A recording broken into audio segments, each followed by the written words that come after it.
I've just taken the duvet off my bed because it is hotter than the sun at the moment. I did not sleep well last night with that. I was like half under it, half not under it, and I woke up feeling like I hadn't slept. So I'm going American style-y, taking the duvet off, and I'm just using the sheet. Hello everybody, welcome back if you have not been here before. My name is Debbie and I read a lot of books. Got another audiobook for you today. Listen to one, Borrow Box, my library app. So this one is The Woman Inside by M T Edvardsson. Edvardsson? It's a coincidence that I'm actually reading two Swedish books at the moment. Well, I was. Because this is set in Sweden, written by a Swedish writer, and I'm also continuing the Unilina series by Lars Kepler, which is also a Swedish writer, set in Sweden. So this audiobook was read by Josh Dillon, Natalie Buscombe and Sophia Engstrand. You might recognise the name Natalie Buscombe, Nathalie. It's a TH rather than just a T, so I'm not sure if that's Natalie or Nathalie. Yeah, but she did the audiobook for, it was the schooling in murder, is that what it was called? Anyway, I'm just going to get in with that blurb. I was talking about this book in the car with my mum this morning, and she was like, what? She was as gripped as I was just listening to what I went through reading this book. Three young people. Bill, a widower and a single dad, is in a financial mess with bills to pay when he rents out a room in his apartment to Carla.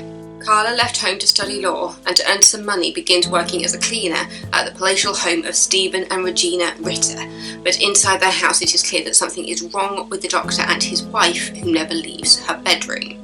Jenica is single and careerless when she meets Stephen on Tinder, but just as she thinks her luck is changing, it soon becomes clear that Stephen is hiding secrets of his own. Two murders. By the end of the summer, Stephen and Regina Ritter will be found dead in their home and the questions will begin. One truth.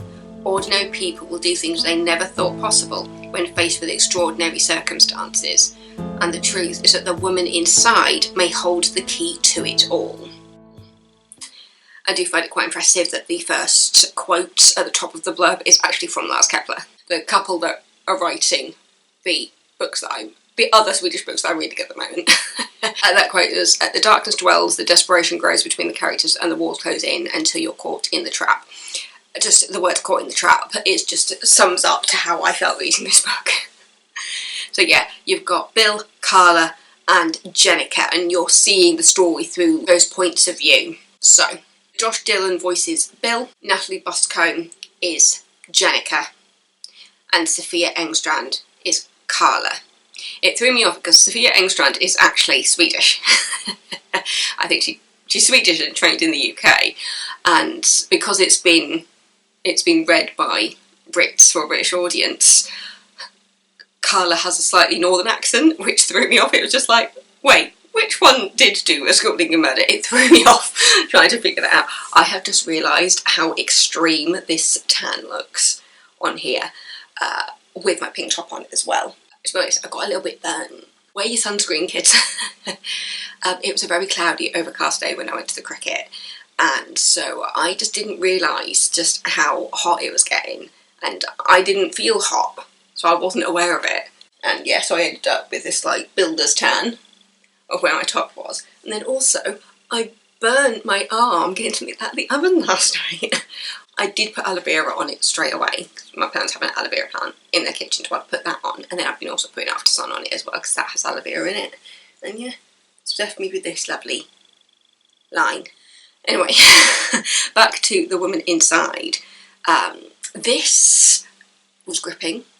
Very twisty-turny, one of those ones where you think you know what's going on, it turns on you. I went through all the theories under the sun, and I did slightly stumble upon what actually happened, but not quite.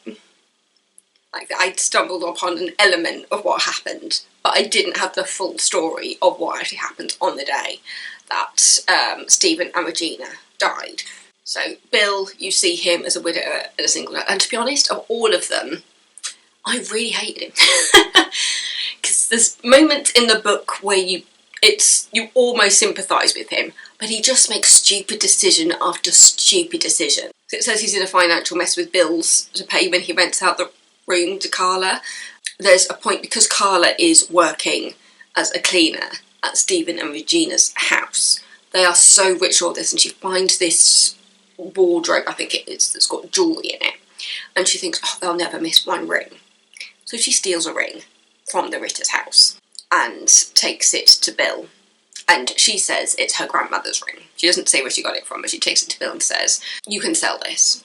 I give you permission to sell this ring to get a bit of money. Because she sees how much of a mess that Bill is actually in. So he goes and pawns the ring, sells it, and gets the money for it. And then Carla has a moment of weakness and says, oh no, I can't sell it. Because it doesn't help that she kind of makes friends with Regina at the house that she's cleaning for. And she's like, oh no, I can't do it, I need to get the ring back. To which point Bill's just like, oh, but I already sold it. And he doesn't tell the full story of what's going on with the ring. At first it was like, oh, at least, well, he's technically been honest, like saying, no, I've sold it. And then he goes back and tries to get it back.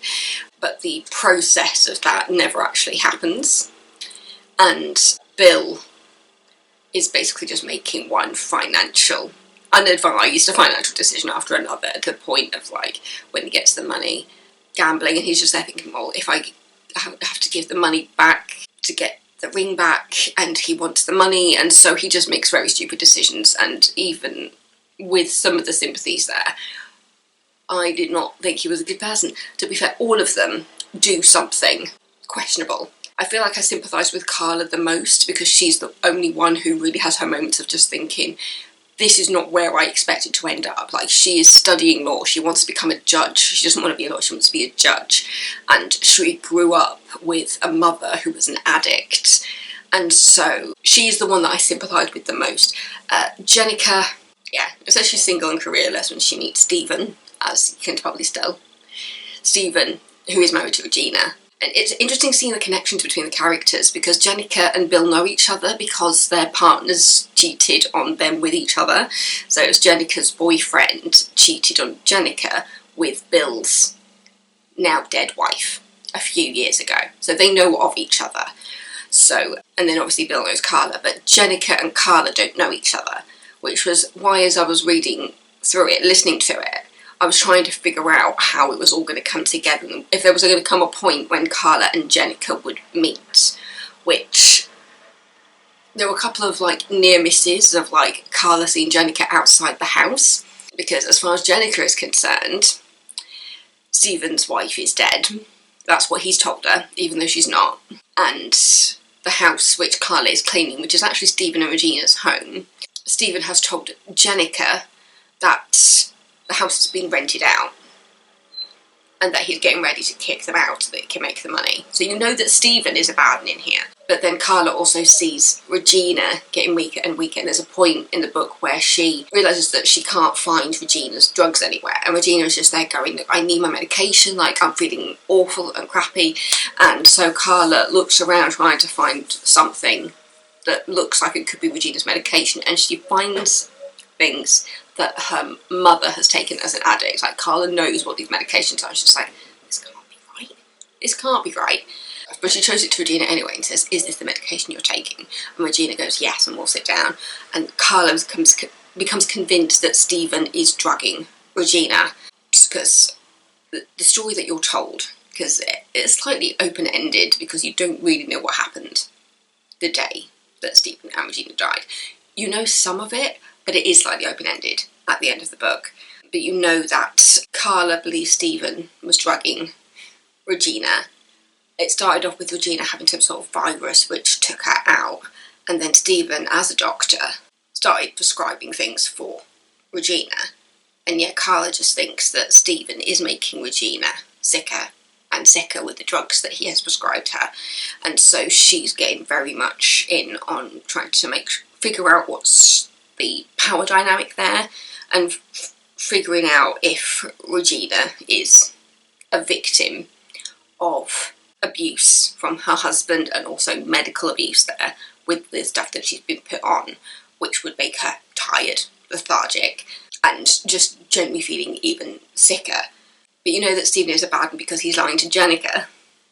about his relationship status. Yeah, it's the tangled web that is woven, and trying to find out the connection between all three of these people and what is going to happen in the lead up to Regina and Stephen dying. Oh.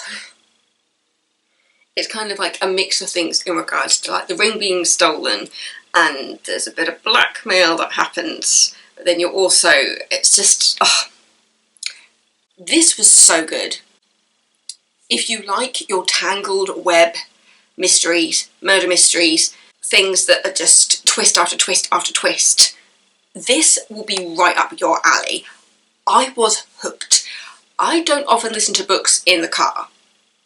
I listened to this on the way to work and the way home from work on the day that I thought I was going to finish it. I ended up finishing it on the sofa while I was eating my dinner last night. I could not put it down that day. So yeah, I listened to it on the way into work.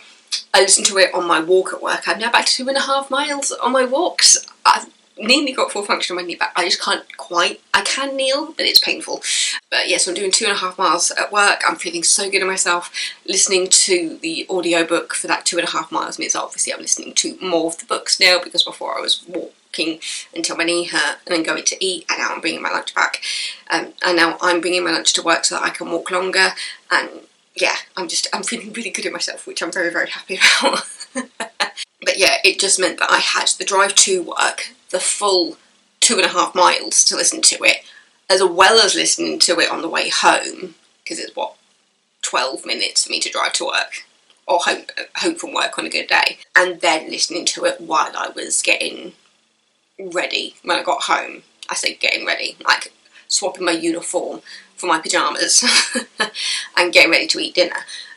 But yeah, I just couldn't put it down. It was so good. It's a proper page turner. And to say that about an audiobook, like, I just didn't want to put it down. The woman inside, M T Edvardsson. There you go. Apologies if I've pronounced the surname slightly wrong. And it just comes back to Regina, who you don't see much of her point of view. I must admit, when I think about this, I think this could be a fantastic play.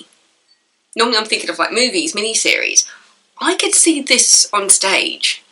It's very, I don't think I've ever said that about a book, but I could really see this as a play. Musical, no. Just a straight play. I think it's also because you don't need many characters, because you've got Bill, Carla, Jenica, and Stephen and Regina. And like the audiobook doubles up, because you've got sections of like news reports and interviews after they die. And so I think it'd be very easy to interweave that into a play. But yeah, there's a quote here from Lars Kepler, there's a quote here from Karen Slaughter. I've done a couple of Karen Slaughter books. Actually, I've just done the one. There's also a quote from T.M. Logan on here, so it's all the people I read. It's in crime thriller, family sagas, general fiction and psychological fiction. And yeah, it's so compelling. Compelling is the word, because once you get into it, you really get into it. Yeah, the tagline underneath says, a breathless page-turner from an international master of suspense. This is a story about dependency, justice, and the sometimes fine line between right and wrong.